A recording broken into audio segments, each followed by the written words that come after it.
What up? This is Robert Horry. Orry, three-pointer. Buries it. You might know me as Big Shot Bob. To Orry for three. Oh, unbelievable. This guy is off the charts. What's going on, Big Shot Bob? Robert Horry from downtown. Oh, I know what's going on. Rob came with receipts. That's what's going on. It's the Big Shot Bob podcast. That's B-Dog Brandon Harper. My name's Rob Jenners. The man with the receipts would be seven-time NBA champion Robert Horry, who we're going to get to in a moment here with something I want to play for everybody. We'll do that in a second. We are here. We are in the NBA playoffs. The play-in started last night. Hawks lost to the Magic. Grizzlies lost to the Warriors. So the Warriors are your 7th seed. The Magic are your 7th seed in the East.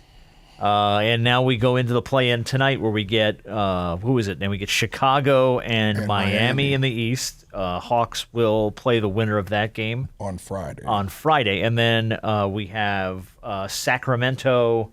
And who am I missing here? Who are the Kings playing tonight? Dallas. Dallas, that's right. Mm-hmm. Dallas is in the play-in. So we're going to see Memphis get the winner of Dallas and Sacramento. So you before we even really started here, come out waving a piece of paper, telling us how we all screwed up, and I'm like, what are you talking about? And then I immediately recognized that is the scrap of paper you wrote down our playoff predictions on this year, way back in October, and I went, oh shit. So yeah, I mean, go ahead. What are you looking at there? What do you got? I'd say we all three of us failed. Well, everybody failed. None of us. Hey, we didn't pick the Rockets. Neither one of us picked the Rockets. None of us even had the Rockets in the play-in. No. Wow. Rob, you and I had the Pelicans. Yeah, no. Let's not talk about that. Yeah. Uh-huh. And then, we all picked Sacramento. Okay. Well, they're still technically. They still technically, we all picked the Wolves. Okay. And we all picked OKC. Okay. I messed up. Like, I picked the Lakers, Dallas, and the Suns, and each of you picked, like, one of you didn't pick the Lakers. Are you talking about me? Me? Yeah. Oh. No, I don't think I did pick. I think I picked the Lakers to be in the play-in, if I'm not mistaken. Yeah, you didn't pick the Lakers. Yeah, no, I had the Lakers in the play-in. Mm-hmm. Yeah. So. Okay. Remember, I had the Nuggets in the play-ins, but the Nuggets are what, 6 seed, 5 seed, whatever it is. Where are they? They're the 5th 4th seed. The 5th or 4th? Fourth. Yeah. 4th. Yeah, because the Clippers are the 5, right? Because it's Denver Clippers. Yeah, it's Denver Clippers. On the East side, we all picked the Cavs, Celtics, Magic, and Knicks. Okay. And we know my Sixers out, and it looked like my Heat might be out. Told you. And I had the Bucks in the play-in. Okay. And so I think I had Milwaukee in just straight up. I don't think I had them in the play-in. Yeah. Mm-hmm. I think I had the Hawks in the play-in. Yeah. I'm trying to remember who else. I don't think I had. I mean, here's the thing. I probably may have picked the Cavs, but I don't think anybody saw the Cavs coming out with doing what the Cavs did this year. Yeah. I figured maybe they would be a play-in or a playoff team, I should say, and maybe stay out of the play-in. But I did not see the Cavs running away with the East. Yeah. And I did not see the Suns, the highest paid payroll in basketball, dude, not even making the play-in. They got. We're gonna get to the Phoenix Suns because they got problems in Phoenix. Yes, they do. We have a lot. Can I put this on record when I asked them why in the hell they hiring Bud? Okay, you did. You sure? I think you were. We talked about it early on. Yes, they are. Why in the hell are you hiring Bud? Look, screw it, man. We're on the Suns. Let's get to the Suns. They fired Mike Budenholzer. 3rd straight season they fired their head coach. Not a good look for the Phoenix Suns. 2022 they went 45-37. 2nd round exit. Monty Williams got fired. 2023 they went 49-33. 1st round exit. Frank Vogel gets fired. And then obviously we know what happened this year. 36-46. They miss the playoffs. They don't make the play-in, and Mike Budenholzer's fired. Their big three. You mentioned it, Rob. The highest paid, the biggest payroll in the NBA. Actually, the largest payroll in league history. Kevin Durant made $51 million. Bradley Beal made $50. Devin Booker made $49.2. those big three make more than the entire Pistons roster. Damn. They outrank the entire Pistons roster in salary with just those three players. Yeah. Crazy. According to management after Budenholzer's dismissal, quote, competing at the highest level remains our goal, and we failed to meet expectations this season. Our fans deserve better. Change is needed. They moved on from Bud. Yeah. But What do we make of Phoenix? Because Bradley Beal said this week he wants to stay. They crapped out. You got to get one of those. Got to get rid of one of those $50 million contracts. You know, Bradley Beal wants to stay, but Devin Booker. If I'm Devin Booker, I'm asking out.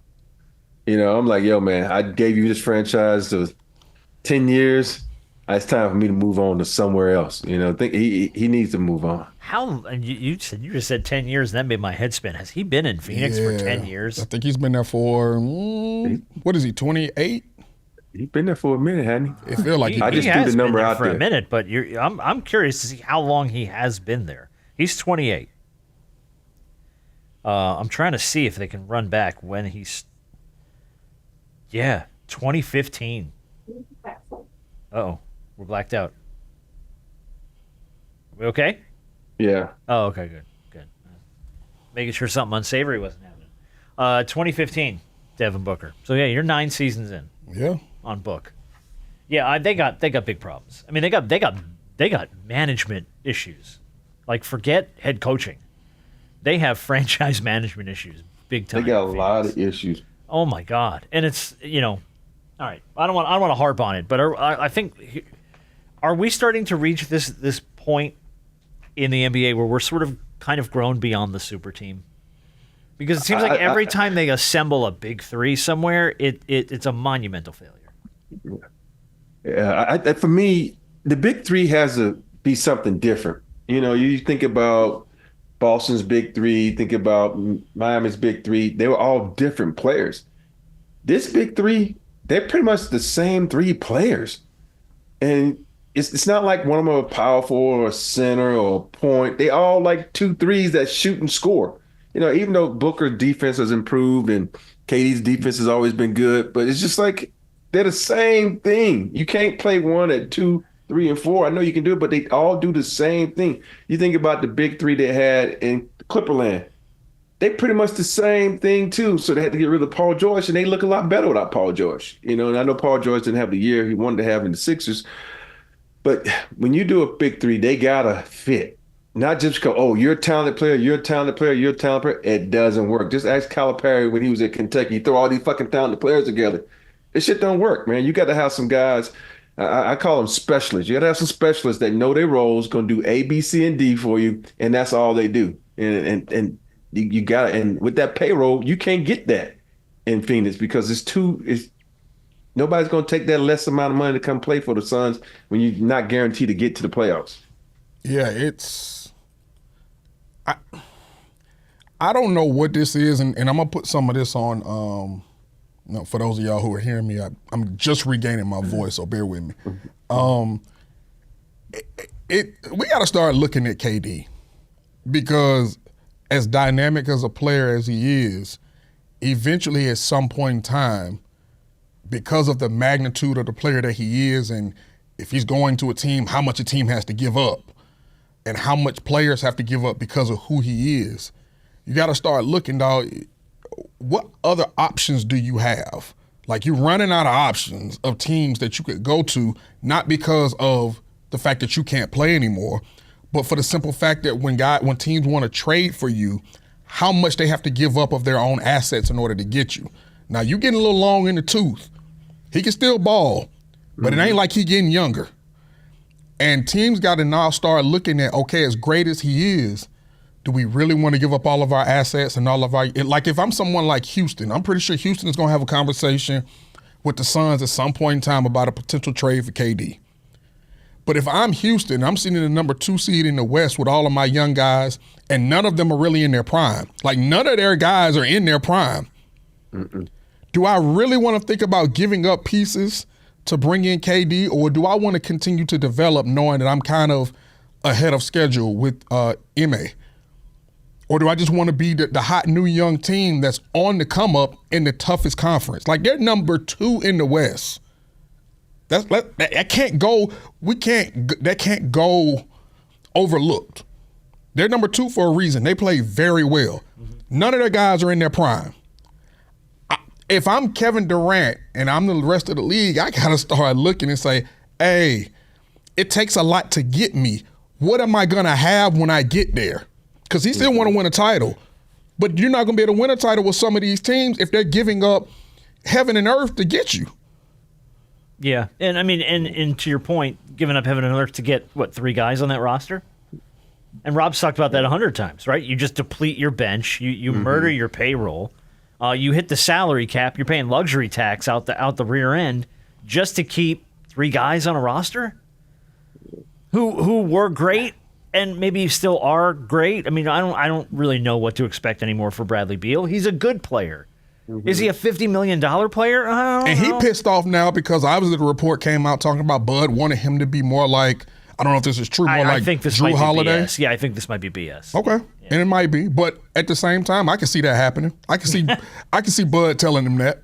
I can see Bud telling that too because he won a championship with Drew Holiday. Yeah. So he like, this is what you need to do. And and it's like, for me, Bradley Beal reminds me of AI. You remember how great AI was in Philly, and the system was built around him. And then when he went to Denver, he was scratching his head like, what the fuck do? I got to share the rock. I don't know what to do. I don't know how to fit in. I'm still a great player, but I'm not fitting in where I'm only touching the ball 2% of the time. And so Bradley Beal is just going to be one of those guys. He's going to be stuck. And the bad part about that is that big ass contract. Ain't nobody going to take that on because we haven't seen much from you to warrant us taking you and that contract. Thing about that no trade clause is it works. It's 2 sides to that coin where, you get to choose who you don't want to go to. But at the same time, who you may want to go to ain't going to want to take on that contract. So it's 2 sides to that coin. It's great to have a no trade until you want out, but you don't want to go certain places, and the places you want to go don't want to take on your contract. And I think that's that space that Bradley Beal is in right now. Hey, Rob, let me ask you a philosophical question that I think I know the answer to. If it means taking less money to be on a championship contender or getting your bag but probably not having a shot at a title, which would you prefer? I'm going to go for a championship. And I know that's right. And for me, as many times I wanted to take the bag, I told you where I could have took more money to go to Dallas or Miami, but I stayed in San Antonio. It gets to a point where, this day and age, everybody judge players by if they won a championship. You think about how hard they on Barkley and how hard they talk about, Patrick Ewing and, Carmelo, all these greats that never won championships. And think about Bradley Beal. We're not putting him in that category of those top 75 yet. But think about when you add a chip to your resume, it means a lot. It means like, your goal was accomplished. I know a lot of guys just want to get to the NBA. Oh, I got to the NBA. That's all I want to do is get my bag. But the competitor in you wants to say, okay, I did the ultimate goal, and that's to win a championship. So for me, I would go that route. After maybe 1 or 2 championships, I'm like, yeah, I'm going to go get my bag now because I already got my chip. But you think about it, Bradley Beal's already got his bag. Go get a chip now. Think about it, you take a Bradley Beal next year and you throw him with Dallas or, Lakers or teams that are already on the cusp of winning, where they can use a guy in a situation where guys get hurt. And now who are we going to fill in? We're going to throw you in there and play. It's, I look at Bradley Beal and I look at KD as perfect fits for Dallas next year. I don't know what Dallas have to give up to get one of those guys, but put them alongside because they can complement AD. And Kyrie's going to be out for a while, and you just need to pick up a point or something. And that could make them contenders like they need to be or could have been this year. The only problem with that when it comes to Bradley Beal is, we always talk about the ego of guys. I think the way we view Bradley Beal and the way a lot of the people around the league may view Bradley Beal is not the way Bradley Beal views himself. And perfect example, you're talking about the whole Drew Holiday type of concept. I don't think that's a slight to Bradley Beal, but because he's used to being the man, when he was in Washington, which seemed like forever ago. They didn't do nothing with it, but it's about being the man and being the franchise player to go from that to being a part of a big three where you, in a sense, have to take a little bit of a backseat, which you had to know that when you went there because that's not your team. But to take a little bit of a backseat and to play a role, like you getting your money, like you the most, at one point in time, you were the most expensive player coming off the bench. Like we had never heard of a guy making 50 plus million coming off the bench. That's crazy. But money is money. Your money don't look no different when you come off the bench. Mm-hmm. So at some point in time, I think you got to go from having this I'm the man mentality to realize, hey, bro, you're a dynamic player when you're healthy and you're a dynamic scorer. Go somewhere where you can help somebody instead of always having to be the man. Mm-hmm. Those days have come and gone. You're not in Washington no more. Well, it didn't get you anywhere. It didn't. I mean, it got you paid, which is great. But if you, like Rob said, if the goal is to put a ring on, then you might have to kind of reevaluate how you come at things. Yeah. It didn't just get him paid. Yeah. It got him broke the hell off. Oh, no, yeah, he got his bag. No, you're right. He's making $50 million a season. He ain't scraping by. But like you said, I mean, it's you really got to put things in perspective when you start to get to this point in your career where hopefully, you've made enough money where you're very comfortable. If it means taking a little bit of a step back in salary to be a part of a team that can get you to the promised land, don't you want to do that? My whole thing also, I don't know if this is possible. You know, that $50 million, for me, I'm like, okay, dude, I made a ton of money. Do you restructure that contract? That's another thing. Yeah, can you, I don't know if it's possible. I don't know the ins and outs of the contract and shit. He's got to be willing, you know what? I'm going to restructure my contract. You sign me to another deal. Let's say you sign me to a 5-year deal.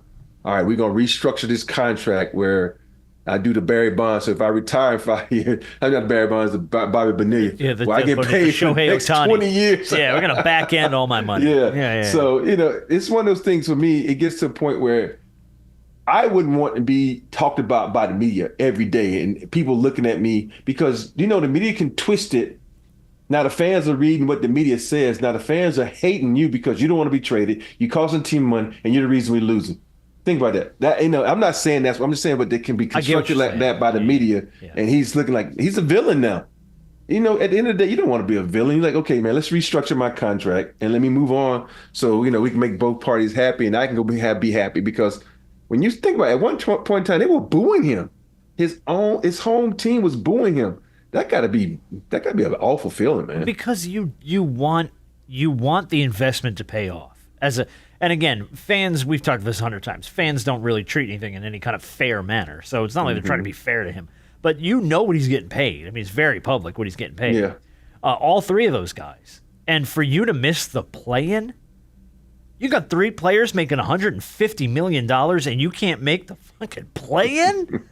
If I'm a fan, I'm sideways. And I'm not necessarily going to a game to boo a guy, but in the same heartbeat, you don't have my heartfelt support. I'm not out there going, man, he's going to turn around next season. I'm like, no, move him. Restructure his deal and get him out of here because that's money that needs to go to reinforcements that we clearly do not have.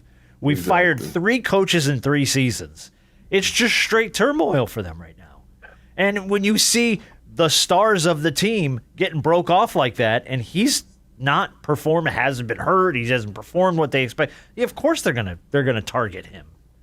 And I think Durant's gonna get some of that too, because they're gonna go, KD's past his prime, we're paying him too much money, we gotta move him.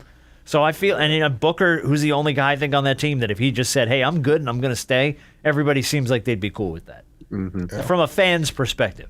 Not from a business, but from a fan's perspective, I think if they said, we're going to keep Book and we're going to figure some other stuff out, I think everybody would be cool. So, I don't know, man. Phoenix got problems. Yeah, they got big problems.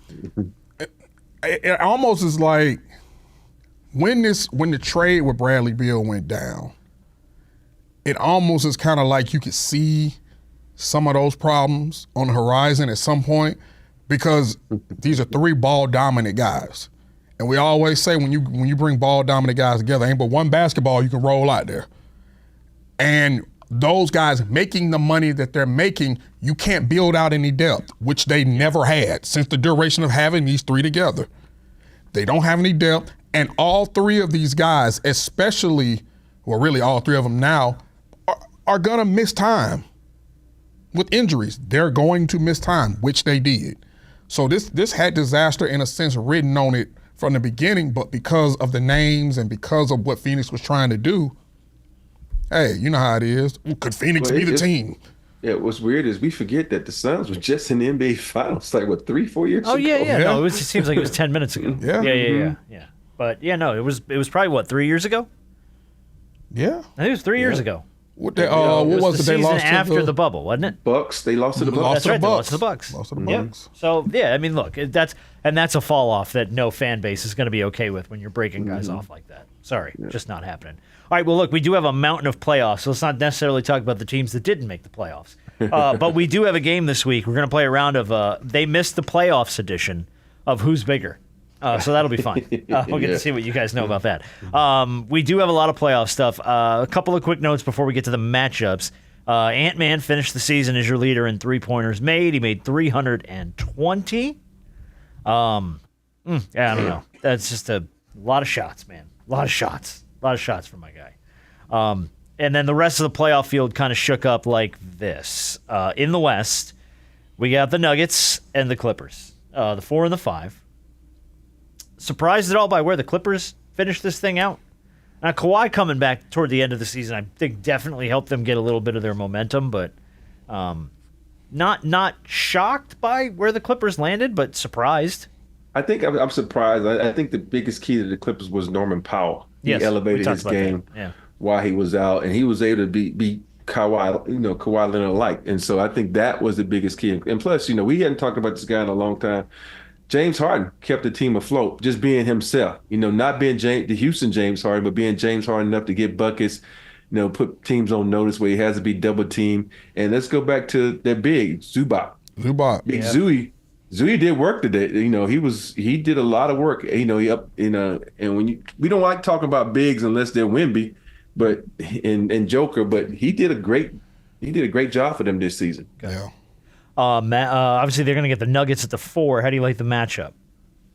I like it. That's going to be an interesting matchup. It is all going to depend on Zubac, on how he plays the Joker.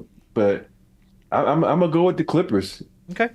I think because if they stay healthy, I just think they got nobody that can guard their big three. When I'm talking about the big three, I'm talking about, of course, Kawhi, James and Powell. Kawhi. Yeah. And also Norman Powell. I'm interested to see what Kawhi Leonard comes with.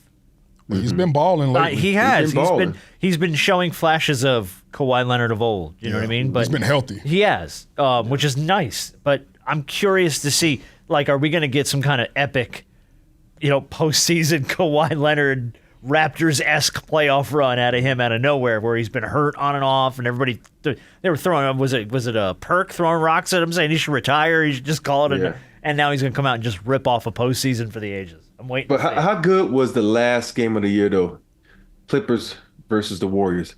Oh, that was a back and forth the whole way. Yeah. Nonstop. Fighting for fifth spot. That was cool. So that was a good game. That was a really good game. But that's what I like about the end of the NBA season. We're right there, and every game counts.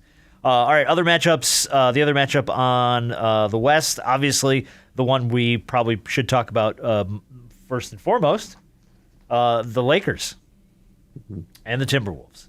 So we talked about Ant-Man finishing out the year. How do you like this matchup? What are your keys here if we're doing a traditional NBA style type thing? What do you think is the keys for them to take out the Timberwolves? They're going to have to keep Ant-Man shooting jump shots. And if to me that's the key. I know he's made a lot of threes. When he gets to the rack and able to dunk on people and get people in foul trouble, that's when that team gets some spark. And Rudy Gobert has been playing really well also for them. So I think you got to pull Rudy out, put him on skates, and go at him. So he has to go to the bench because he can't guard nobody. So and the guy that's really been playing better than those three is Julius Randle. They're gonna have Rui. I'm putting Rui on Julius, and even though Julius is probably one of the strongest guys, well, most physical guys when they play the game, how he just likes to run you over and beat you up. Plays like a little how LeBron plays a little bit. So they're gonna have to control him. So it's gonna be up to Rui in that matchup to control Julius Randle and keep him off the boards and let him shoot jump shots. Now, don't let him get to the rack and get those and ones. Yeah, this game is going to come down to me who can control the boards. One of the things we said about this Lakers team that was their Achilles heel was the fact that they don't have enough size. And at some point in time, depending on the matchup in the playoffs, you're going to be able to see that and that be exploited. Well, one thing about, we can say whatever we want about Rudy Gobert, and like you said, he's been playing well. They got bodies. You know, Rudy Gobert is a big body. Naz Reid is a big enough body, even though he plays a lot on the perimeter. But he can bang the boards. So with the Lakers, it's all about how physical they get in the paint. And if they can control the rock and if they can get these rebounds and come down with some of these rebounds, if Minnesota controls the boards, they're going to beat the Lakers. Yeah. Because you're giving Ant-Man a lot more offensive opportunities. And the more that he has the ball in his hands, the worse it gets for the opponent. Because Ant-Man is only getting better. Like you said, he led the league. Now, he probably took a ton of threes. Oh, he did. But leading the league and leading the NBA in three-pointers when Steph Curry's still playing is crazy. Yes. So no, not really. I don't. Here's the one I saw this week, and I don't. Steph takes good shots. He does take a lot of bad shots. Here's the weird one too. To your point, before you go back on, I don't think Steph's ever led the league in threes. Okay. I saw that stat this week and was like, that. How is that actually a thing? Then that plays into what Rob is saying. It's the but I do think, that means Anna's still knocking them down. Mm-hmm. You got guys who take a lot of threes and say, well, if you take a lot, broke clock is right twice a day. I'm like, yeah, but he's been knocking them down. He has. So I think when you his game has changed a lot though in the last season or two. Yeah. Mm-hmm. You know what I mean? Like he's going more for the three ball than he is playing physically. And I think early on in his career, we were so impressed by how physical of a player he was. And not that has gone away from his game. Right. It just seems like he's opting more for like Rob said, if you can hold him to field goals and keep him shooting the ball, okay, it's hit and miss. But, if he starts getting physical and getting in the paint, okay, that's a different kind of ball game. Here's the thing. The Lakers can lean a lot on Luka in this series because he just faced them not too long ago in the Western Conference Finals. So the Wolves are going to have a hard time with Luka. They're going to have a hard time with Luka. I think one of these things, because the Warriors outside of Ant-Man aren't a great shooting basketball team, I don't want to say that this is anything that LeBron can kind of take off as far as in a sense, but LeBron can kind of play rover a little bit when it comes to defensively and play more of a help out type of thing. But Luka is going to be a key factor in this when it comes to getting to the basket. And I don't need Luka taking bad shots. No. I really don't. No. I don't need Luka taking bad shots in this series. I don't need AR taking bad shots. Well, AR don't take too many bad shots. Yes, he does. Yes, he does. Take it from the man who watches him every night. Luka takes more. Luka takes more. Me. He frustrates the hell out of me. Luka takes more, but Luka is like, once AR starts going into his bag and put that head down, like, here we go. He got to get it up. Luka would do that, but sometimes he get to the hole. He has that pause in his game where he'd be like, then he kicks it. Yeah. But think about it, AR only passes the lob to LeBron in the air for dunks. Hey, I like an aggressive AR because when we start talking about that, remember how we were talking about that big three earlier? Mm-hmm. Lakers kind of have a three. No. Yeah, they have a three. They got a three. And AR, and this is why they never wanted to put him in trade discussions because of this right here. He has played absolutely amazing for majority of this season, which is what you wanted to see because you need other guys that can step up. Because like I said, LeBron ain't getting no younger. And eventually you're going to need another guy that can say, hey, I want to see you do your thing. Yeah. It should be an interesting series. I want to know what the over-under is, how long it takes before the dog pees in Rob's office. That ain't gonna take long.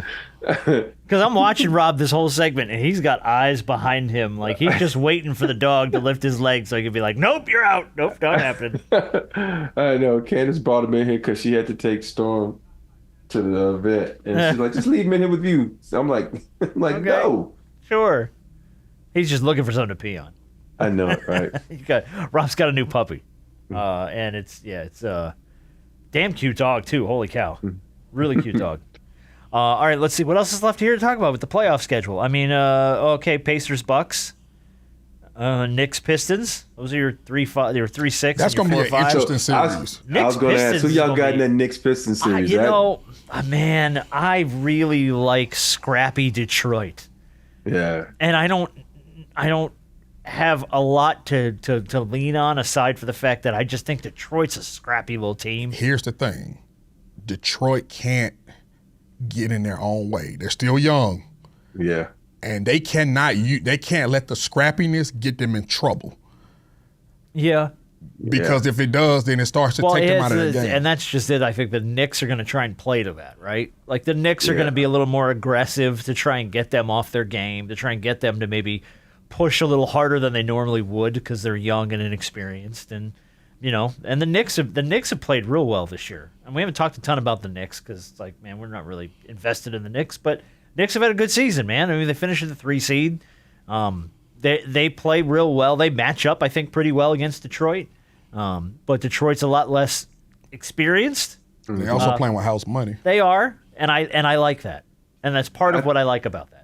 I think the biggest key for them is to make sure Isaiah Stewart doesn't do anything stupid. Well, that's a because he's an emotional guy for them, and he tries to be an enforcer. When he gets hot, he's going to have to keep his head and do what's best for the team. And then I really want Tobias Harris to step up because you the old head on that team. Yeah, you're gonna have to step up and lead this team because you got a young scrappy team that can beat these guys. So it's going to depend on you and what you can do to keep those guys, together. Yeah.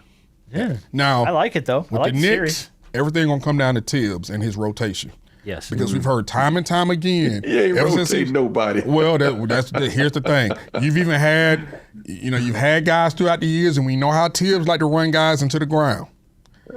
And so whatever this rotation look like and however minutes, his guys are gonna play, that's also going to be a determining factor of this series as well.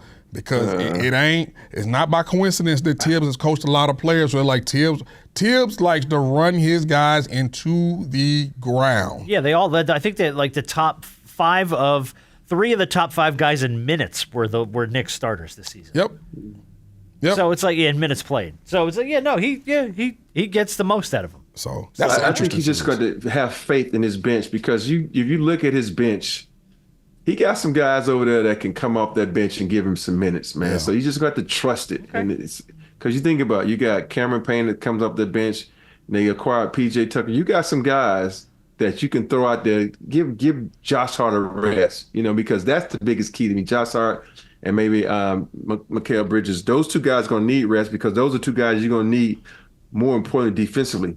I mean, those guys, because Jalen Brunson ain't going to guard nobody. I forgot OG can guard some. So if you really look at the Knicks team, they got 3 guys that can be locked down defenders for them. I want to see what Cat is going to look like against Durant down low. That's going to be a battle. Now, because we all know that Durant is a physical dude. And Cat as well, and he's surprised me this season when it comes to not only just his his offense is his offense, right? But his defense he's played pretty well. I didn't think he was gonna hold up. Didn't he lead the league in rebounds or some shit this year too? He was right up there. Mm-hmm. Yeah. But when you got a guy like Jalen Durant, as physical as he is, and him being there for his defensive presence, that's an interesting matchup between him and Cat. Yeah, I'm really. I watched Durant this year, and I was like, who is this dude? I was impressed with him, man. The Lakers wanted him at one point. Yeah, the way he can play. And he does, think about it, he averaged double-double. And he did exactly what they needed. Think about it. He's that other enforcer that Cade needs out there on that court. Yep. What about the Pacers-Bucks? Dame out, still dealing with the blood clot. He said he's going to miss probably a chunk of the first round. I would probably bank on the fact that unless the Bucks are really floundering, you're probably not going to see him until the second round if you see him. But I'll tell you what, Giannis without Dame in the lineup, 31.1 points, 10.3 rebounds, and 8.6 assists. If you can get that out of Giannis without Dame on the floor, I don't have much faith in the Pacers because I have not watched any of the Pacers at all this year, and I haven't watched a ton of the Bucks. But with Giannis playing like that, I don't know. I like Milwaukee. Yeah, the one thing about the Pacers, they're so unassuming. You look at them like, nobody stands out. Next thing you know, how the hell they beat us? Yeah. So yeah, there's nobody on that Pacers lineup that I'm just like, oh yeah, you got to watch out for. I mean, like Halliburton. Okay, fine. But it's weird. I kind of got without Dame, I got the Pacers winning this. Miles Turner. That's another guy that Miles Turner. Yeah, okay. That's another guy that I throw into the kind of like the Devin Booker world, where it's like, damn, he been in the league how long? I think he's like 29 years old. Miles Turner is a hell of a player. But you're right, yeah. And I think, like playoffs to me comes down all to who can control the boards and who can contest for these rebounds and who can protect the rim. I want to see how well Miles Turner is going to consistently, because he's been a decent rim protector for his career, and see how well he protects the paint and how they protect the rim and overall defense. Tyrese Halliburton, I'm fickle on him because I think he's a fickle player. He's talented. I'm 100%. But there are other times where I'm like, 100%. I know you're supposed to have 5 guys on the floor, but it looked like it's 4. Yeah. So him and Ball, when they both play, they play just like that ugly ass game. The shot is terrible, but they get the job done. It looks like they're gonna break every time they go to the paint. Yeah, they don't care though. They look at the stat line at the end of the night. How many points did I get? Did I get my boards? Did I get my assists? Doesn't matter how it looked. Yeah. The only ones left to really discuss before we move on, because we have a bunch of other stuff to do, was now that we have the play-in matchup set. Magic are your 7 seed. Magic are going to get the Celtics in the first round now. I just think the Magic don't have enough. I think they're too low. Boston might go 4-1 in that series. Okay. Well, no, it's a first round series, right? 5 games? Yeah. No, 6 or 7. Is it 7? Yeah, still oh. Yeah, you were old school. Why my brain went first round 5 games? I guess I'm stuck somewhere. Back then, it was the best 3 out of 5. Yeah. All right, and then the number 7 Warriors. Now that they've locked that up, they get the Rockets in the first round. I got the Warriors winning that in 6. I'm telling you, man, that's a good matchup though, because the Rockets have played very well. You said you got Warriors in 6. I got Warriors in 6. Okay. Now, I want Houston to win, but I just think the Warriors are just a smarter team. Well, they've got a lot more experience. The veteran leadership in that game. That's like the one matchup the Rockets did not want. You're not going out there. You got to work. Yeah. Yeah, he ain't going nowhere. Not until Lakers Lakers are out, he ain't going anywhere. Hey, I love for the Rockets to meet the Lakers in the next round. That way I can go to both games. I got to go to Houston, sweetie. Shoot, I might need to go see one of them. Yeah. I'm gonna have to go out to Houston for that one. Well, I don't know. Rob just picked the Warriors, go together. So. Yeah. You ain't going nowhere if the Warriors win. I got news for the good thing about it is both of these your cities. So I mean, show me some. Come on. Take them on the Harden Strip Club tour. No, wait. Oh, Lord. Wait, sorry. All right, well, and then obviously we're waiting on the play-ins tonight, and then later down the line to find out who the Thunder are going to get and who the Cavs are going to get. But I don't know. Here we are. We're in it, man. It's time. It is time. Hey, the Thunder might not want to see either one of these teams they got to match up with now. Who's left now in the West? So they got the Mavs and the Kings. You think about Memphis. Memphis is probably one of the most unpredictable teams there is, and then Memphis Sacramento too with the new team they got. So it can be kind of the Mavericks. Man, OKC ain't worried about no doggone Kings. The Kings, no. About no doggone. The Mavericks, I don't think is a bad matchup. Yeah. OKC and the Mavericks. Yeah. If they can get past Memphis, if they win and they get past Memphis, it's not bad. I don't know. We'll see what they have. All right, look, a couple things we got to do before we get to the game and we get to Big Shot of the Week.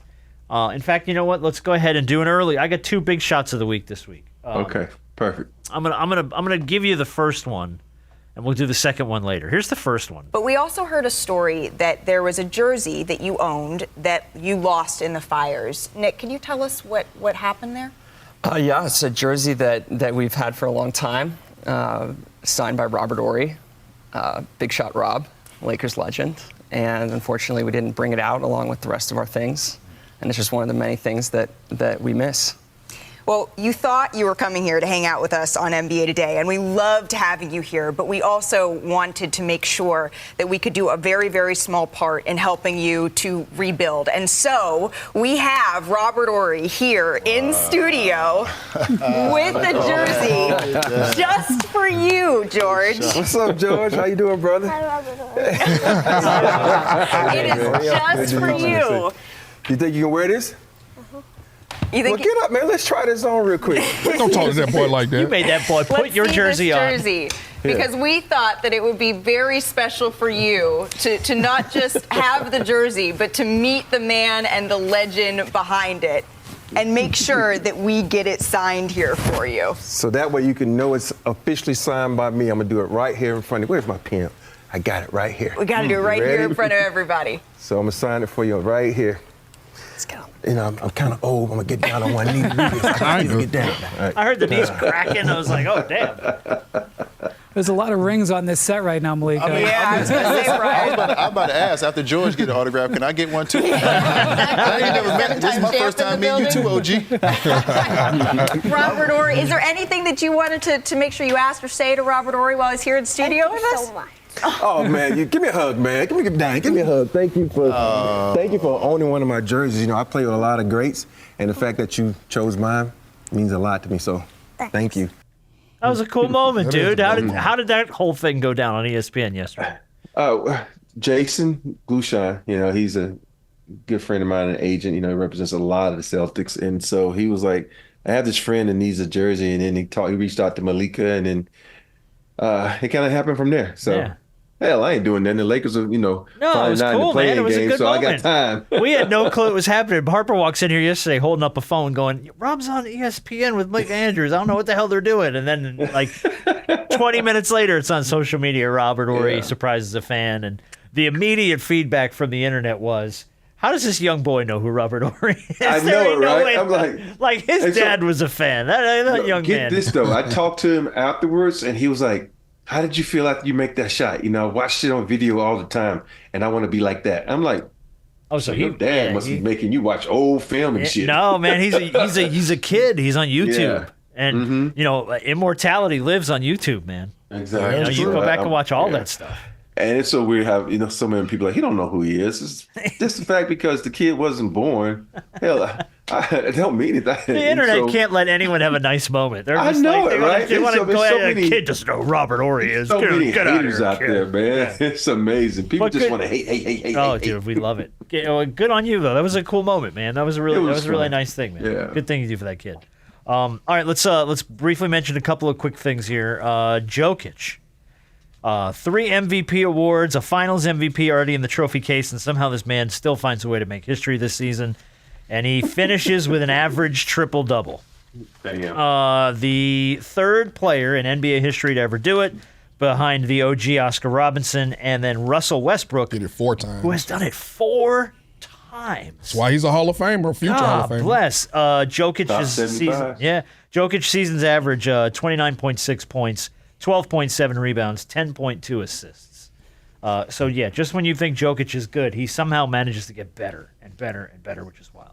I can never understand. You know, you think about when Westbrook won his MVP is because he did something that hadn't been done in a long time. When's the last time a freaking big has averaged a triple-double? So, it's, man, you know, it is no slight to what Shea has done this year, but it's clearly, man, it is. This dude, he's probably going to go down like Michael Jordan, LeBron, Kobe, who are the most, being robbed the most for MVP. And I mean, look, I've said this before, and I will stand by it. I think Jordan could have and should have won MVP every single year he played in the damn league. Like, there was rarely a season where you're like, Jordan's not the best player on the floor. Like, that didn't happen. It's right now it's kind of that same vibe with Joker. You're right. It's like every time he's on the floor, you're like, what the hell's he going to do this time? He's just that damn good. Think about it. He averaged a triple-double, man. Yeah. Yeah, You think about as a big. Steve Nash didn't do shit different when he won the second one, but he won the second one. Right. Yeah. And yet he's won 3 already and still goes on to average a triple-double. So it's just like, dude, every time you turn around, there's another argument for why he should win an MVP. This is what hurt him, though. The way they started out the season by losing all those games. They struggled. That hurt him. You know, because think about it, the beginning of the season, the first 2 months of the season, we was talking about AD being MVP. Yeah. We're talking about Shea being MVP. And I think what the NBA needs to do, they need to stop saying, this is impossible. But once you go out there in the league, you say, this is going to be our MVP this year. Think about it. This is a guy, Vegas set these odds, and all of a sudden, everybody's like, oh, shit, let's just watch him. They put blinders on to everybody else. And I think that's what they did going in this season. Like, Jokic, this season was incredible, man. Unbelievable. You can't not, this just wow. Freaking unbelievable. Do co-MVP shit. Do it. So everybody be satisfied. Oh, God. The outrage. All right, let's talk about Wemby real quick because he played in just 46 games this season. Damn. Still led the NBA in blocks. Wow. Played more or less half the year. Victor Wembanyama, 176 blocks. Next on the list was Brook Lopez, 148. And then Miles Turner had 144. Walker Kessler had 138. Mobley had 113, and Triple J had 113. So even missing all the time he's missed, if he would have stayed in on pace, he would have blocked 254 shots. No, I'm sorry. 254 shots in 71 games as a rookie is what he did. He would have been on pace to block 313. Crazy. Wow. And only one player's blocked more than 300 shots in a season, and that was Theo Ratliff in 2004. Theo from Hawk. Theo was killing that year. Yeah, he did. Blocked 307. He had everybody scared to go to the paint. But the fact that Wembanyama leads the league in blocks and missed damn near half the season is bananas at how good that kid is in just his second year. Ain't even scratched the surface yet. Yeah, I know. Yeah, That's and, crazy. And then I say big shout out to Pop. I saw him this weekend. Oh, you saw And Pops. I saw Pop in Houston. He was up at the bottom and gave him a big hug. And he was like saying this was his first time out since his stroke. He looked good. He was walking with a cane. But he looked good. He talked to me for a minute. How's his speech? And his speech his speech is good. It's just really, really low, very faint. Okay. And so, but he's looking good. He's feeling good. He's trying to get out more. He said that was his first outing, like I said, and I was happy to see him, man. I know a lot of people probably think I'd be hating on San Antonio, hating on Pop, but got a lot of love for Pop. But just for the way he treated me when all my family issues were happening. Right. So, at the end of the day, it's all love about family. So it was really good to see him, man. I was, because you get those reports where he's, he can't get out of bed and all this kind of stuff. Right. You get mixed reviews, and I saw him. He was up. He had a cane. He was walking. So, and he talked to me. He didn't kick at me or cuss me out. He just said, "Hey, Rob, good to see you." And we both said, "Hey, if you ever need anything, call me." And I said the same to him. Good. And obviously strokes affect everybody differently who've had them. And Pop has had to say he's had an amazing coaching career is an understatement. I know that he feels as though he still can coach. And I know he still feels like he wants to coach. But that takes a lot. And I know Pop doesn't, yell as much as he used to and things of that nature. But, even with the travel and just, that's a young team, a lot of talent, but it's a young team. Do you think that it might just be time just for his health's sake and just recovering? Excuse me. Yeah. It's okay. I think at 76 years old, you've accomplished a lot when it comes to NBA. I think you should always have an office there, and you should be going to the consulting role or just, there as, in an advisory role or something like that. You don't need the stress of that team because you're so into it and you only know how to coach one way. Yeah. Yeah. And and think about the stress of basketball, putting more stress on your heart, your mental, everything else that goes. Yeah, that's going to take even more years off your life. So you're 76. Hey, be that figurehead, consult. Right. Sure. Only do home games. Just sit behind the bench, and I just don't want. He's too good. He's too good of a person to have something like this take him sooner than he needs to go. So I think he should just enjoy the moment and just, like you always say, give him his flowers now and let him just ride off into the sunset. Now, I think both of us agree that we don't see him doing that because I think it Pop's mind when you have a talent like Wemby, like he sees that's somebody he would love to coach. and somebody that, I think part of him wanting to get better and part of him wanting to get back in his routine, part of that is Wemby. Part of that is knowing that he has a special talent that is still very, very, very, very, very young in his career. And he wants to see him and be a part of him reaching at least somewhat of his potential before he goes off into the sunset. And seeing what it would be like to coach this young team and what, management could do with this team and molding it to a contender. So, I don't know Pop. I've only spoken to him one time. You know him very well, but I would guess that he ain't thinking about riding off into no sunset anytime soon, especially when you got a talent like that in Wemby. He gonna sit his ass down. He gonna have to. I think the organization gonna make him just for his health's sake. You know what I mean? I get that. Because you gotta put someone's livelihood above. Like you always say about football players protecting themselves. Yeah. I think the organization needs to protect themselves from that. Even though I can control it. No, you can't because we. Well, it's a too emotional game for you to control it. Yeah, it's tough.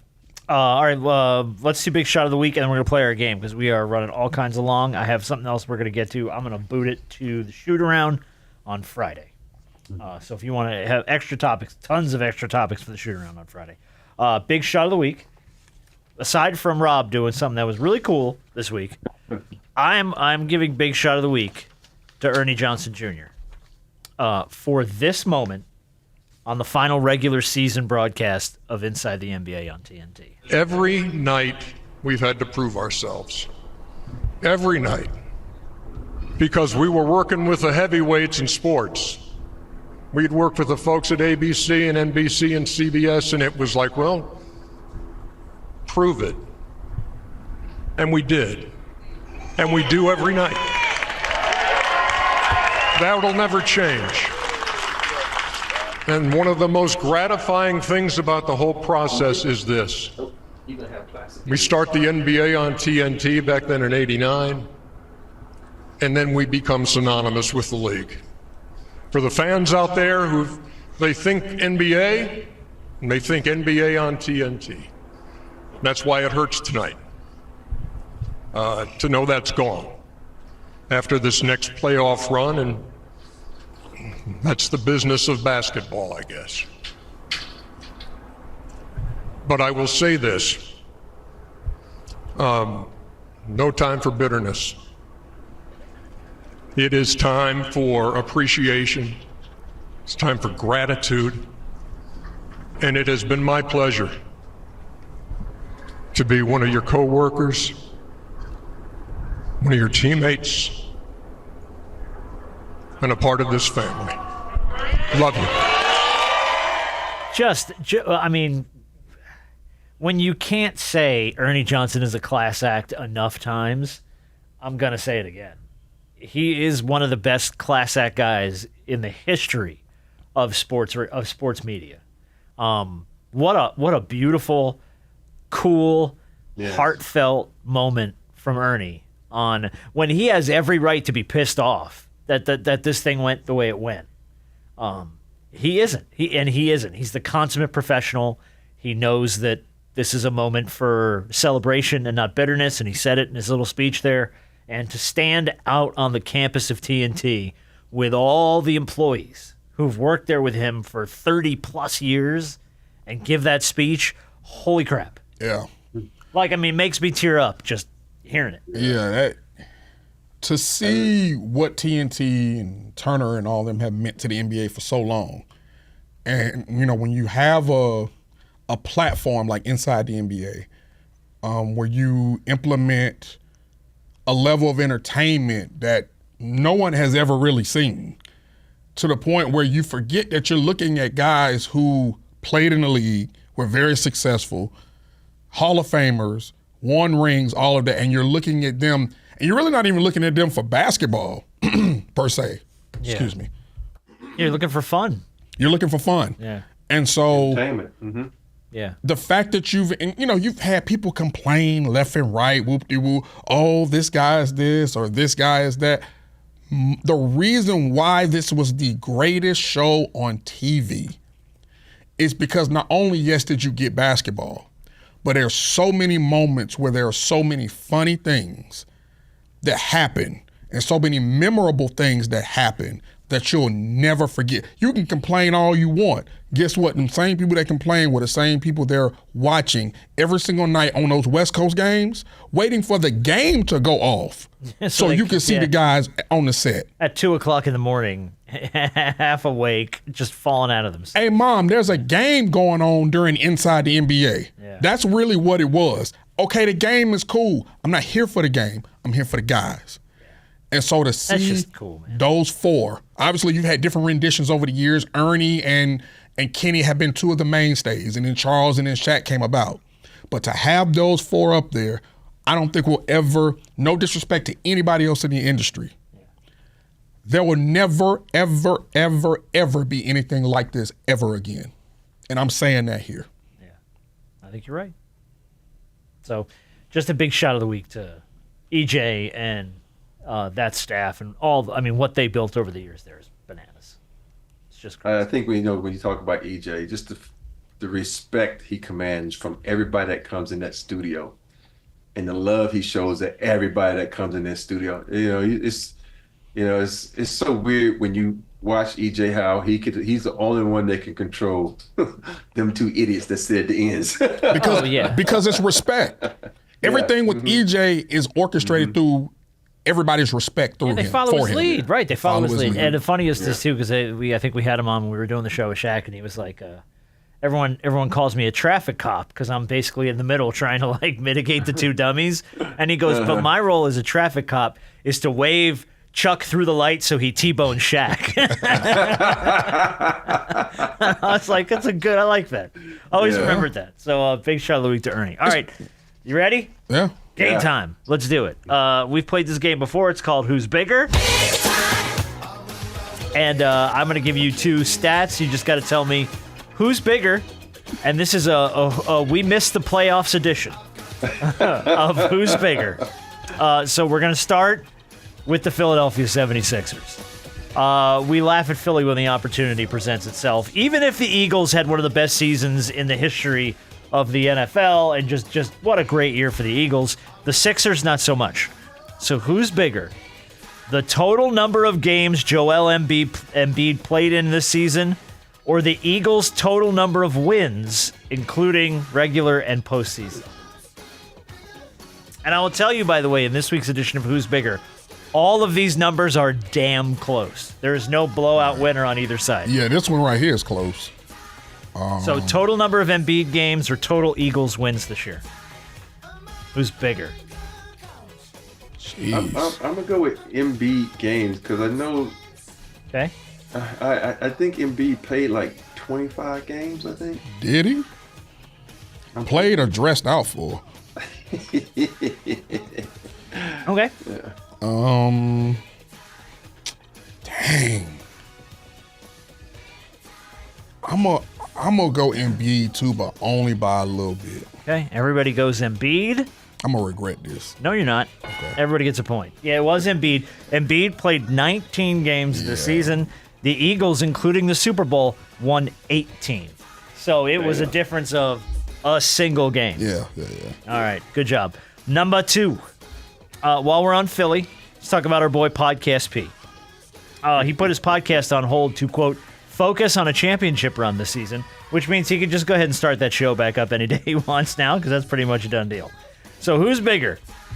The number of videos that Podcast P has uploaded to YouTube since joining the Sixers in 2024, or the number of field goals that he made this season? So YouTube videos in the last year plus, or the number of field goals he made this season? The total number of videos. YouTube videos or field goals made? I'm gonna go YouTube. Videos. You're both going YouTube. Yeah. All right. Since joining the Sixers in July of 2024, Paul George has uploaded 288 videos to YouTube and YouTube Shorts. This season, he made a total of 245 field goals. So, yeah, it was videos uploaded to YouTube was more. So, good job. All right, number three. The Washington Wizards were in a dogfight with the Charlotte Hornets for last place in the East this season.